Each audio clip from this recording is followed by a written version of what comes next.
Hello, everyone. My name is Patrick Kinney, and actually Rémy asked me if I could help moderate this first session. I'm a professor at Boston University, and I have a talk later today, but I'd like now, without further ado, to welcome Grégory Quenet from the University's Versailles, Saint-Quentin, who's going to talk to us about climate and society as a historical perspective. Thank you. Yes, good morning, everyone, and thanks so much, Professor Slama, for this kind invitation, even if I think I was quite foolish to accept it, because we have to imagine in 20 minutes talk about climate and society in a historical perspective. And one more challenge is that I will talk about days long before the global warming we are confronted to today. It's not to talk about some origins or to tell that it was the same in all times. There is no way today what we're confronted to is absolutely unique. But what history brings us is kind of deep perspective to understand in which way what we are living is unique. And one more point is an understanding from outside to go deeper into society. And you will see that one of my main points is about to understand how do society make choices. And that's one of the most difficult points. To introduce my talk, I would say that because of this big frame issue, I won't give a complete state of the art. That's not possible, and rather I will focus on some points of methodological significance in order to contribute to your research program to be implemented. In terms of history, I would like to make the difference between historical climatology, which is a major field. Historical climatology, it's about the historical variation of climate. Second, climate history, which is quite an expanding field. It's about kind of climate perspective upon history, explaining history through climate. And my talk will be more about the intersection between climate and society, the entanglement between climate and society. And there is no better place than the Collège de France to think about these methodological potentialities. Because as Professor Slama reminds us, Emmanuel Leroy-Ladurie, who was professor here, was the one who invented climate history in the 60s. And there were almost many talks in the 60s and 70s about climate, biology, and history that were quite forgotten. But all the questions they asked are still the questions that we have to answer. My first point is about causality. Is it causality, multiple causality, deep causality, or trigger? Let's start with monocausality. And take the case of witch hunt. Witch hunt was a case, there was a debate between Wolfgang Behringer and Christian Pfister about that.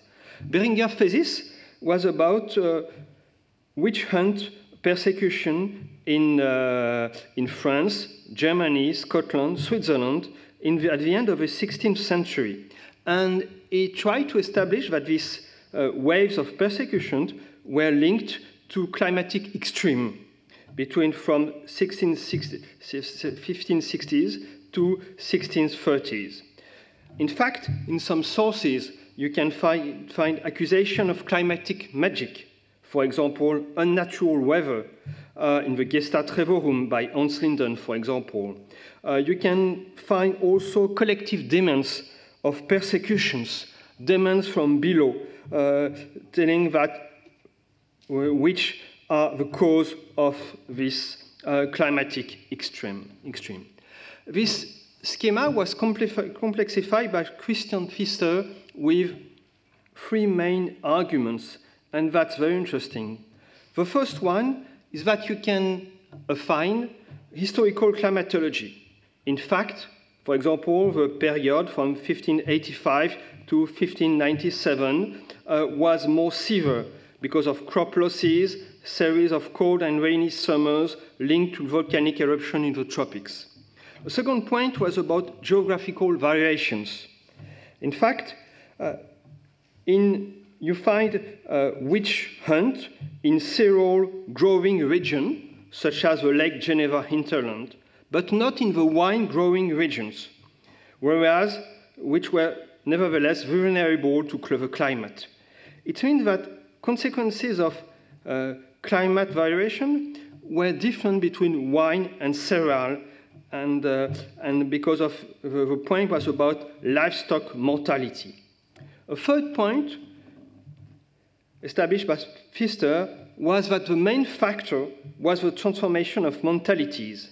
After 1560s, a negative vision of the world shared by the elites led them to accept requests for persecutions. So religious and legal evolutions were the main factors. The result of that is a temporal schema that articulates the history of climate and cultural history. If you look at this diagram, if you take the global picture of witch hunt is not linked to the history of climate and more to a cultural and legal evolution. But if you look to local variations in communes and peaks, they are linked to climate and were not explained by historians before. For example, if you take the peak, 1585 to 16, or 1618 to 1630. A second point about multiple causality. Last years, many books were published trying to put a new understanding of some big political events in relation with climate. For example, Geoffrey Parker wrote this book about a series of violence around the world in the late 16th to the 17th century. For example, the Selali Rebellion in the Ottoman Empire, the 30 Years' War in Germany, the Ming transition in China. And the result was to establish that they were all combined with extreme weather. They are all combined with extreme weather, but the main point of the arguments is that it's not directly following climatic impacts. It's more kind of a fatal synergy, a synergy between climatic extreme, food shortage, and conflict. Another book well discussed was the book by Kyle Harper, Fate of Rome, Climate, Disease, and the End of an Empire. In a certain way, the thesis of the book was to explain the decline of the Roman Empire by the combined effect of climate change, famines, and epidemics.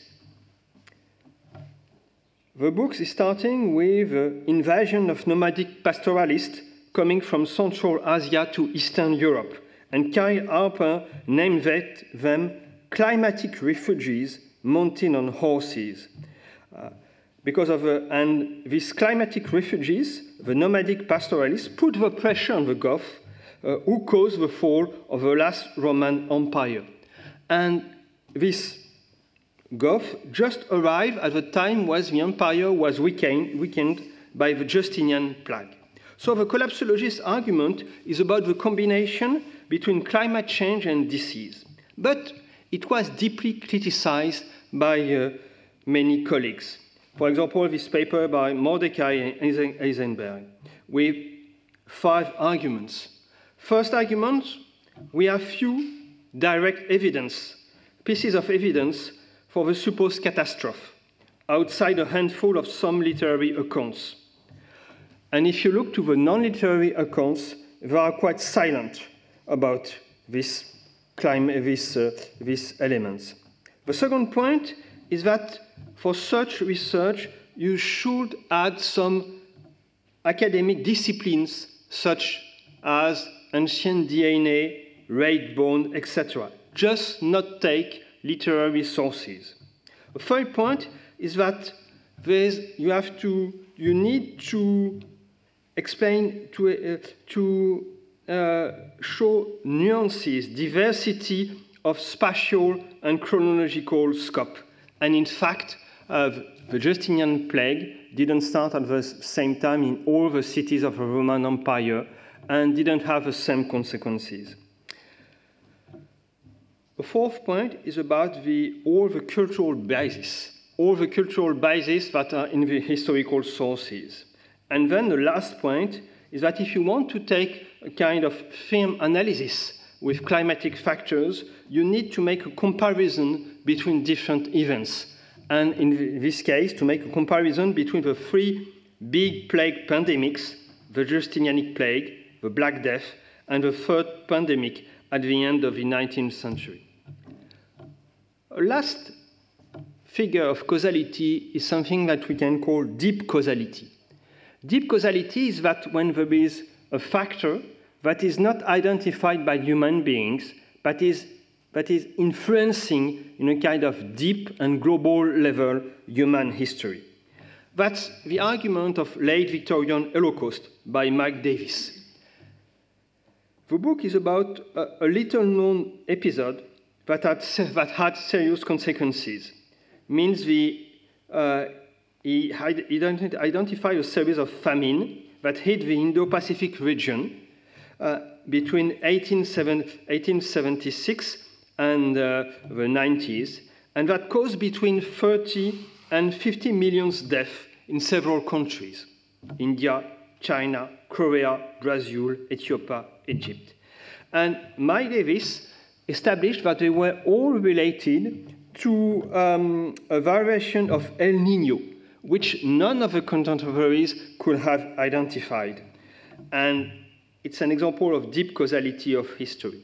But in this book, he used this deep climatic cause to introduce another deep cause, which is the most decisive for him, which is the effects of global capitalism. His analysis of India serves to establish that the famine was not primarily linked to the lack of food, but to the inability to access it through the state of the market. And it was strongly influenced by Amartya Sen and how Amartya Sen analyzed the famine of Bengal in 1943. So the key point was about the incorporation into the European world system through colonization and how it was responsible for a set of famines. And you see on the cover, there is on up Lord Lytton, which was the vice king of India, and people who were paying by journalists. People were starving and were paying for journalists for newspapers, English newspapers. And in fact, Lord Lytton just, forbid the distribution of food, because he thought he had the order to encourage the development of a world market of wheat. So, and the idea was if you give food to people, they won't make any effort to have a more modern agriculture. The argument about India is absolutely right, but the complete argumentation is weak in many points. The weak point is the attempt to unify very different economic and social situations on the basis of a climatic catastrophe. Indian and Chinese farmers were incorporated into the market before colonization. The situation of Africa, which accounts for a third of the losses, is very different because Africa didn't have centralized state like India and China, and didn't present the same type of moral economy of nature. Northeast Brazil was a very different case at this time because it was just after the destruction of because at the time when the region was destabilized by the abolition of slavery and the economic decline following the replacement of sugar plantation by coffee and rubber. So there is a climatic phenomenon, which is El Niño, but a set of diversity of political and social phenomenon. So what do we learn from history? Do we learn the effect of climatic variation? Or do we learn how different social and political systems are answering to the same situation? And the trouble with deep climate history is that there is no human subject corresponding to climate change. There is not something like a human subject, which is the human species. Biologically speaking, there is a human species, but culturally and politically speaking, it doesn't exist. And that's all the challenge. So I will prefer that much the concept of a trigger. Trigger was a concept proposed by Leroy-Ladurie, because studying the French Revolution, he established that it was not possible to explain the French Revolution by climatic factors. Even though climate had an influence, what part of the story. But fundamentally, the engine of history is human. It was what Mark Bloch say in Apology of History, because for matter, it has precisely in last resort human consciences. So my point is not to underestimate the influence of climate. It's more to propose a kind of a switch. A switch from causality to trigger means that to enrich history, we can focus on working, of course, about events and monographs, but working about, vulnerability and about the threshold of acceptability, resistance, or resilience on a society in relation with climate.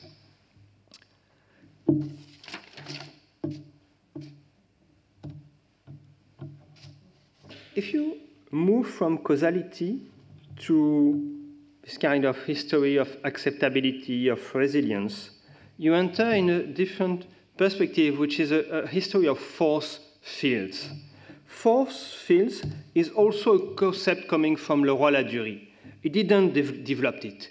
That's just a title, a fascinating title in his book, Les Paysans de Languedoc, 1966. This book, which is just in the middle, was read from the pocket edition. But if you look in the first edition, 1966, there was a fascinating first part, which disappeared after, and that quite nobody read. And this part was named Fields of Forces, organized in 3 chapters: Suggestion of a Climate, Plants and Techniques of the South, Migration and Temptation of the North. And all this project was about the material constraint weighing on human history, climate, plants and techniques, human migration. It was a project of a biological and human history made of exchanges and circulation. But he didn't write this story.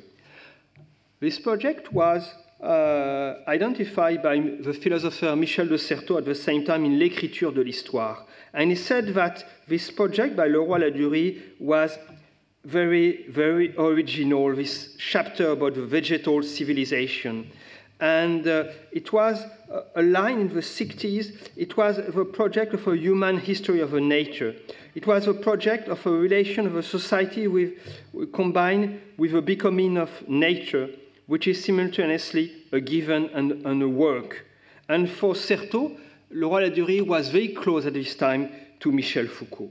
It was very close also to what Claude Lévi-Strauss was doing with structural anthropology in the 60s. Because if you read Leroy-Ladurie, he proposed 2 directions. On the first hand, it was the interplay between constant and variables that defined the basis of a dialogue between anthropology and history. And these variables were climate, population, production, prices, income, health, etc. All the set of variables that we are finding again today with global climate change. And the second perspective was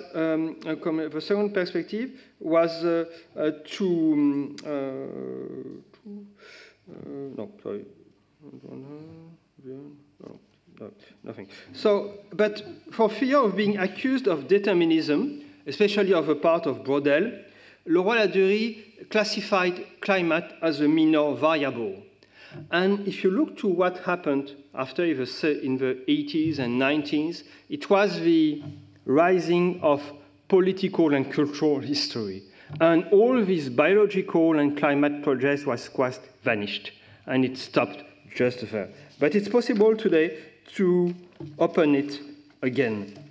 To open it again, a history that is both a given and a work. What does it mean? It means that there is no direct relation between climate and society, but that they pass through a series of mediation, a series of technical, discursive, and symbolic mediation. So the history of knowledge is central in two ways. On one hand, because it allows us to grasp how a materiality is understood and shaped, and on the other hand, because the historical sources are produced by this knowledge. And of course, we have to be very careful with the effects of reality of archive and sources, particularly for the categories of description of the climate that have a moral dimension, the miasma, the unhealthy, the corrupt. And it's another interesting point because I think that today there is a return of climate as a kind of political and moral category, and it will expand. And if you look to some recent book, a book by Locher and Fressos about the history of climate as a category, you see that if you look to the early modern times, climate was basically a political category. And health and politics were strongly linked, and linked with the empire. Another point is that there are many sources coming from physicians about climate that still have to be studied. Especially, a huge potential is coming from sources from the empire, the colonial empire, because historians of French colonies were absolutely not interested into environment and climate. It's opening to a new history, which is a history of limits, as a new field of research. How these fields forces can define different society. If you read the inaugural lesson of Laudato in 1973, here at the Collège de France, he described a kind of société immobile, that is an ecological stable and almost demographically stable society from the end of the Middle Ages to the beginning of the 18th century. And this ecological equilibrium was a mix between subsistence, demography, health, and migration. It was a neo-Malthusian thesis. It was the one that you find also in Brodel, in some quotes, this idea of an organic society that was quite trapped in a set of constraints, obstacles, structures, relationships, numeral games. And it's exactly what we are going back in another way, because we are leaving the idea of an economic growth without any limits. And we are trying to understand this kind of limits that define a society. This history of field force is still to build and has a huge potential, especially for health and climate. But how human beings play inside field forces? And that's my last point, to call for a new history of social change. A new history of social change will be a renewed history of societal choices. It is, I know that there are many books that are quite fascinating, trying to explain the collapse of ancient society by climate factors. The Mayas, Eastern Island, etc. But please look at all what anthropologists and historians are writing about, and how they say to be very firm about such thesis. For example, there is this famous book, this bestseller by Jared Diamond about collapse, and there is an entire book with criticizing him. I just take one just small example, the example about Greenland. Greenland. We know that Greenland, when climate was different, had a a Norse population since the end of the 10th century. But Norse people disappeared at the end of the 15th century, exactly at the time when climate changed. So the point is, why did they disappear? Is it because of climatic change? And that's the thesis by Jared Diamond. Two second arguments could be because of the advance of the Inuit, the Eskimos, may play a role, and another point was about erosion. But if you read the chapter by the anthropologist specialist of Greenland, he says that the story was quite different. The story was quite different. It was a more cultural and social history. Because these people, these Norse people, they were belonging to a Nordic civilization, and they were strongly linked to an Atlantic and European world. So they had a way of life.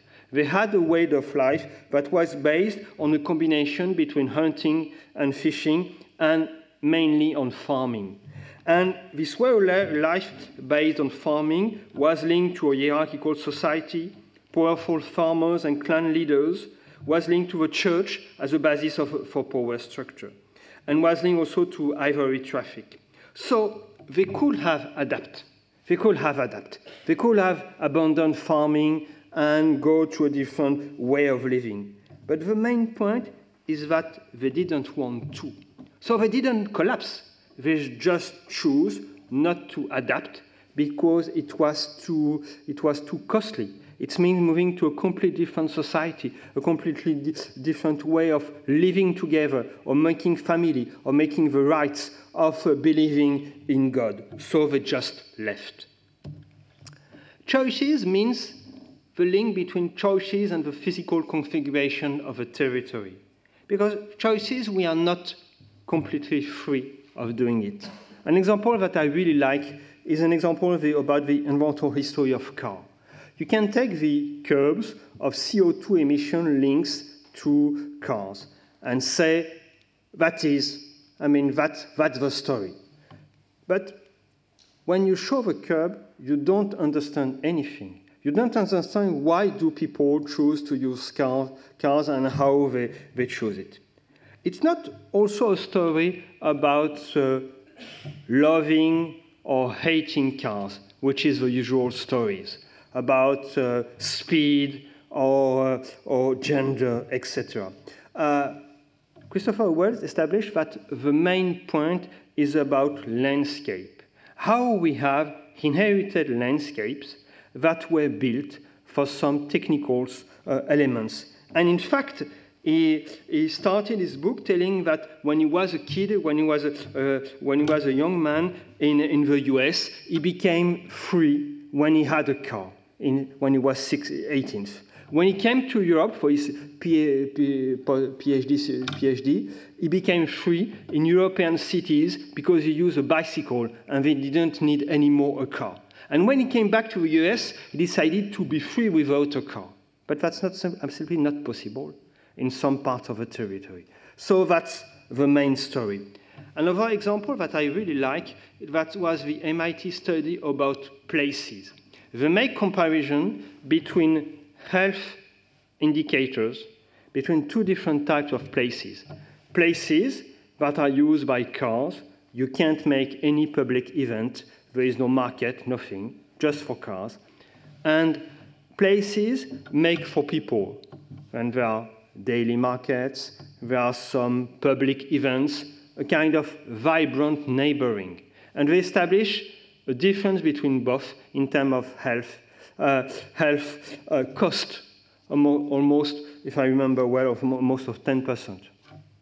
That's a physical configuration, which is strongly linked to health, because in the second case, you go out of your home, you socialize, you speak with people. So it means that it's possible to put into urbanism health indicators. So is it a point about adaptation of plasticity? I know that the concept of adaptation is really the key concept, even climate change field research. But for anthropologists, that's quite a tricky concept. And Philippe Descola, who was professor ici, wrote an entire book, L'écologie des autres, to explain why adaptation is not a relevant concept to understand society. Because why no society have never been adapted to environment and climate. So you can read the book to have all the elements. I just take a small example of plasticity. An example that I really like about environmental inequalities, ecology, and health. That's everybody is speaking about environmental inequalities, but I know quite no empirical historical studies about that. Is it true that environmental inequalities are always, put on the poorest people, the one who suffer from the other inequalities? That's not really true. That's more complex than that. There is a book by Andrew Orley about Gary, Indiana, which was an industrial city. And she established that since the 60s, there are no environmental inequalities in the city. Why? Because everybody was living in the center. The white people, the rich people, the Afro-Americans, the workers, because they were all proud of pollution. They are all proud of pollution because pollutions mean wealth. Win means prosperity. In the 60s, it was quite different. In the 60s, a new rising concern appeared about health. A new rising concern about health, and there was a political coalition between workers, Afro-American, and white wealthy people, because everybody cares about the health of your children. And it was thanks to that the first black mayor of Gary was elected. And then, only in the 70s, environmental inequalities appeared, when an ecological awareness grew, and so the white rich people left the city center, the Afro-American just stayed, and the workers, they had all this trouble with jobs. So to conclude, what perspective for climate change and health from this point of view of history? First, it's true that there was an underestimation of the importance of climate in the history of health. And many of empirical work has to be carried out. Considerable historical sources exist, but it's possible to combine with new sources such as iDNA, etc. A second point is that not limit yourself to the search for causalities, to a history of interference, and rather try to build a total perspective including human choices in fields of forces and how they vary through temporal and spatial scales. And third point, I think so that health has a strong potential as an articulation between climate and society, because it is strongly linked to human lives. It does not act as a higher level, but is difficult to apprehend, such as climate. And one proof of that is that environmental mobilization on health issue, historically speaking, had a low level of environmental inequalities compared to other ecological issues. And that's a way of opening to a positive side of climate change issues. Thanks so much.